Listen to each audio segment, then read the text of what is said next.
Pause. Shifa. Maternity care, most affordable and compassionate, maternal health care in city of Vijaypur. Let's talk about something that can be, well, pretty terrifying. Chest pain. We're going to break down the clear red flags to look for so you know exactly when it's a real emergency. You know that feeling, right? That sudden pain that makes your mind just race? Is this just something I ate? Did I pull a muscle? Or is this the big one? That split second of uncertainty is exactly what we're going to clear up today. And that's the whole point of this explainer. We want to cut through all that confusion and give you the confidence to know what to do.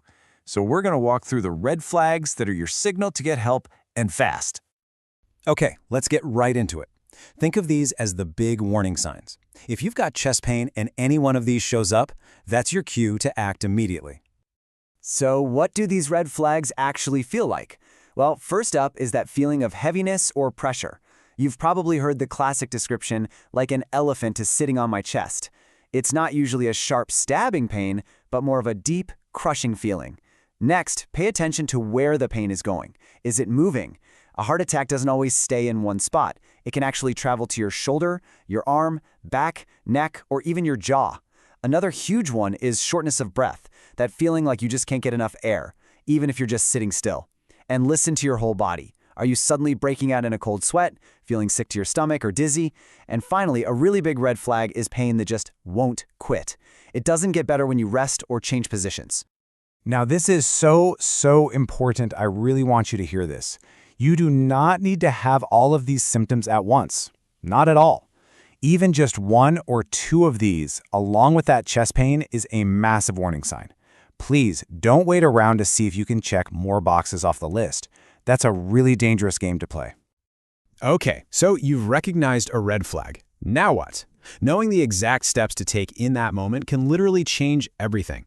So let's go through the action plan. The plan is pretty simple, and that's on purpose. Step 1, and it's the most important, do not ignore it. Acknowledge that this could be serious.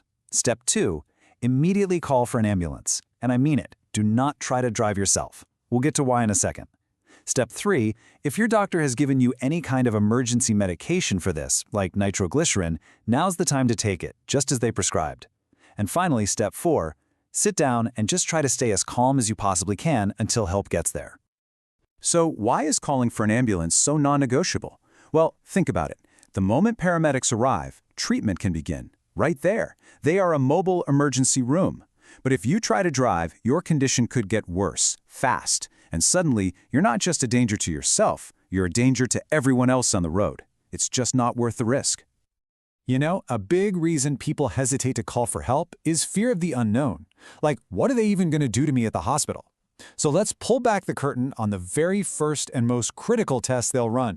It's called an electrocardiogram, or you'll usually hear it called an ECG. And I know, it sounds super technical, right? But it's actually incredibly simple. It's fast, takes just a couple of minutes, and it is completely painless. All it does is read the little electrical signals your heart sends out with every beat. I absolutely love this analogy. Think of an ECG as a report card for your heart's rhythm. It's a quick, instant snapshot that tells doctors exactly how your heart is doing in that specific moment. So, okay, it's a report card. But why is this simple test such a game changer in the ER? What is it actually telling the doctors that's so important? Well, in an emergency, it tells them 3 crucial things, and it tells them fast. First, it spots any weird or abnormal heart rhythms right away. Second, it can actually show if the heart muscle is being damaged because it's not getting enough blood, which is exactly what's happening during a heart attack.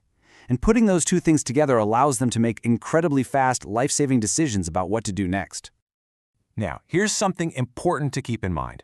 While the ECG is absolutely vital, it's just the first step. It's possible to have a normal ECG and still have a serious problem. It's one really important piece of the puzzle, but only a doctor can put all the pieces together to figure out exactly what's going on. So we've covered a lot: what the red flags are, what your action plan is, and what to expect at the hospital. But if you only take one single thing away from all of this, please, let it be this. This quote from Dr. Habibulla Attar just says it all perfectly. It's better to get checked and be safe than to wait at home and be sorry. The risk of waiting, of guessing wrong, is just so much greater than the inconvenience of finding out it was a false alarm. You have to err on the side of caution. Because when it comes down to it, in a potential emergency, that very first decision you make, the choice to ignore it or the choice to call for help, that's the one that matters most. Make the choice to act. It really could save your life. 24 hours emergency service Shifa ICU and cardiac emergency care. Call 243 761.